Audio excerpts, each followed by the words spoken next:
Guys, আমি হয়তো আপনাদের বলতে পারি আপনাদের যে এক্সপেকটেশন ব্যাড ব্লাডের জন্য সেটা আরেকটু বেশি হতে পারে, অথবা আপনারা চাইলে এটা বাড়াতে পারেন। কারণ রেসেল ওপস এমনটা বলে যে ডাব্লিউডাব্লিউর ইজিলি 4টা কিন্তু পেপার ভিউ থাকে বড় বড়। আপনারা জানেন যেমন WrestleMania, royal Rumble, summer slam, survival series, এগুলো কিন্তু তারা মেজর ভাবে দেখে। এবং বাকি যে পেপার ভিউ গুলো দেখেন আপনারা, সেগুলো একটু বি গ্রেড টাইপের হয়। এবং রেসেল ওটস এটা বলে এই যে ব্যাড ব্লাড, সেখানেও তারা এ গ্রেড বা বড় যে পেপার ভিউ ভাবে ডাব্লিউডাব্লিউ বুকিং করে সেভাবেই করবে। আপনারা এটা মানতে পারেন ডাব্লিউডাব্লিউ যে বড় 4-5টা পেপার ভিউ আছে সেরকমই ব্যাড ব্লাডটা হবে, এবং ডাব্লিউডাব্লিউই সেরকম স্ট্যাটাসেই ব্যাড ব্লাড প্রিমিয়াম লাইভ ইভেন্টটা করবে। আর আমি এটা চিন্তা করতেছি বা এটা কনসিডার করতেছি যে এইখানে ড্রু ম্যাকইন্টায়ার, সিএম পাঙ্ক আছে এবং তাদের ম্যাচটা হেল ইন আ সেলে হবে। পর ব্যাড ব্লাডে কোডি রোডস এবং রোমান রেইন্স একসাথে হবে এগেন সোলো সিগা এবং জেকব ফাটুর। এবং এটা শিওর বলতে পারি যে এইখানে অনেক কিছু কুক হবে বা ডাব্লিউডাব্লিউ অনেক ভালো এখানে আপনাদের রেসিপি দেখাবে। আমি বলতেছি ম্যাচের কথা, আসলে আপনারা রেসিপি মনে করেন না। আর বাকি যা যা আছে সবকিছু তো আমি আপনাদের বলেই থাকি।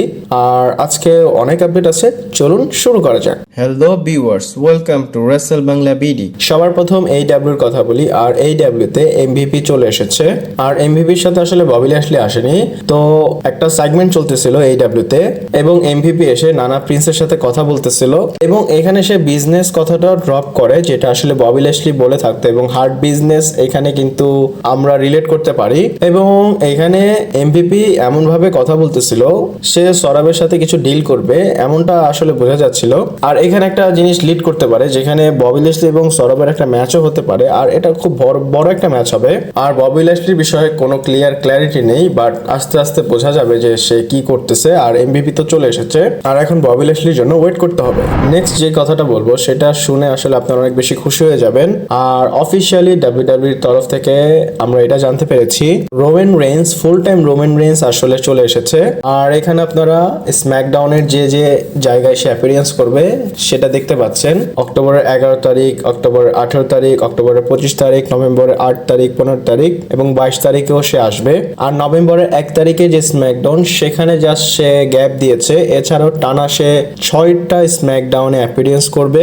আর এই যে অ্যাপিয়ারেন্স গুলো সে করবে, এটাতে একটা জিনিস কনফার্ম হওয়া যায় যে এইখানে রোমান রেইন্সের অনেক বড় এবং নতুন একটা চ্যাপ্টার আসলে ডাব্লিউডাব্লিউ দেখাবে।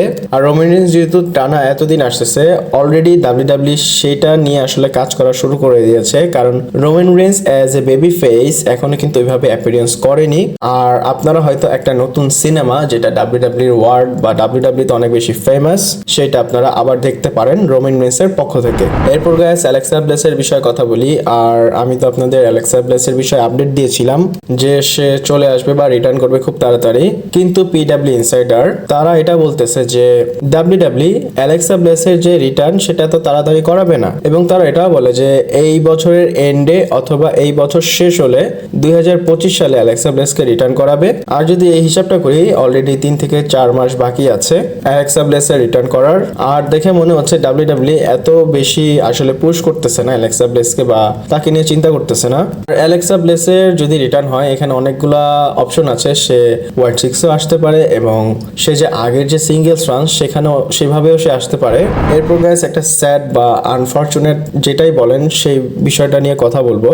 আর এটা এজে স্টাইলের সাথে রিলেটেড। আর রেসেল ওটস এবং তারা কিন্তু অনেক বেশি রিলায়েবল একটা সোর্স, এবং তারা এটা বলতেছে যে এজে স্টাইলের যে ক্যারিয়ার সেটা অলরেডি শেষ হতে যাচ্ছে বা শেষ হয়ে গিয়েছে, মানে ডাব্লিউডাব্লিউ তাকে নিয়ে ইম্পর্টেন্ট কোনো কিছু চিন্তাই করতেছে না। এছাড়াও আমি যেটা জানতে পেরেছি এজে স্টাইলের যে কন্ট্রাক্ট সেটা ডাব্লিউডাব্লিউর সাথে শেষ হতে যাচ্ছে এই বছরের শেষ পর্যন্ত, এবং জানুয়ারি পর্যন্ত তার কন্ট্রাক্টটা আছে এবং তারপর কন্ট্রাক্টটা এক্সপায়ার হয়ে যাবে। আর পার্সোনালি এজে স্টাইলের সাথে অনেক বেশি ভুল হচ্ছে বা সে, আমি এখনো বলি সে অন্য লেভেলের একটা সুপারস্টার।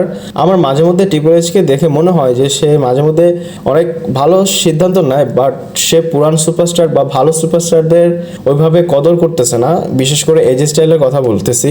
এবং আমি চাই এজে স্টাইলের একটা ফাইনাল রান হোক, যেমনটা জন সিনা করতেছে। এজে স্টাইলও তো ডিজার্ভ করে। আমি জানি না ডাব্লিউডাব্লিউ সেই জিনিসটা করবে কি করবে না, বাট আমার অপিনিয়ন আমি আপনাদের সাথে শেয়ার করলাম।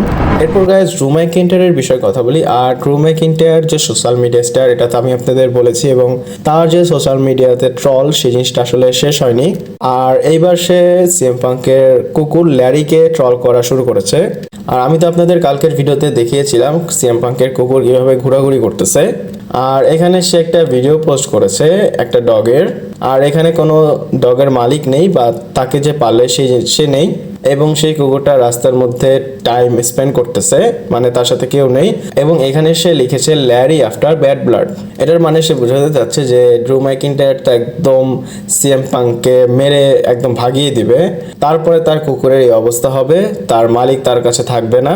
আর আমি বলবো এই যে ব্যাড ব্লাডে সিএম পাঙ্ক এবং ড্রু ম্যাকিন্টায়ারের হেল ইন আ সেলে ম্যাচ হবে, এইখানে কিন্তু আমার অনেক বেশি এক্সপেকটেশন আছে যে তারা খুব ভালো একটা ম্যাচ ডেলিভার করবে। এরপর গাইস ব্রন বেকারের কি অবস্থা তার টাইটেল হারার পর, সেটার উপর কিছু কথা বলি। আর ব্রন বেকার খুব ভালোভাবে জিম করতেছে এবং সে লিখেছে রিচার্জ, রিফোকাস, ইট। আর ব্রন বেকারকে দেখে মনে হচ্ছে সে খুব পজিটিভ একটা অ্যাটিটিউডে আছে। আর একটা কথা বলি, ব্রন বেকারকে কিন্তু ডাব্লিউডাব্লিউ বেবি ফেস দেখানোর জন্য চেষ্টা করতেছে বা তাদের প্ল্যানে আছে, জানি না এটা কখন হবে।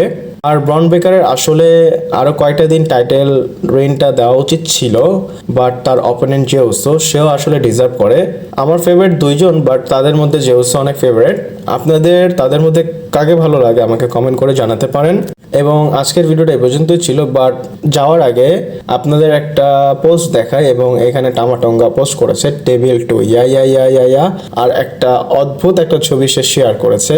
আপনাদের কি রিয়াকশন আমাকে কমেন্ট করে জানাতে পারেন। ভালো লাগলে লাইক কমেন্ট শেয়ার করবেন। পরবর্তী ভিডিওতে আবার দেখা হচ্ছে।